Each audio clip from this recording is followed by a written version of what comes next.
हनुमान् श्रीपदो वायुपुत्रो रुद्रो नघोजरः अमृत्यवीरवीरश्च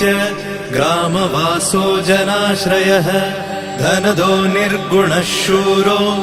वीरो निधिपतिर्मुनिः पिङ्गाक्षो वरदो वाग्मी सीताशोकविनाशकः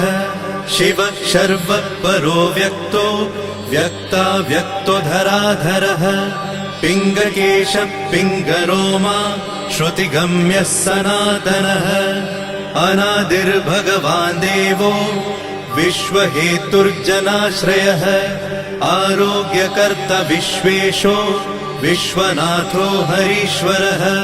भर्गो रामो रामभक्तः कल्याणप्रकृतिस्थिरः विश्वम्भरो विश्वमूर्तिर्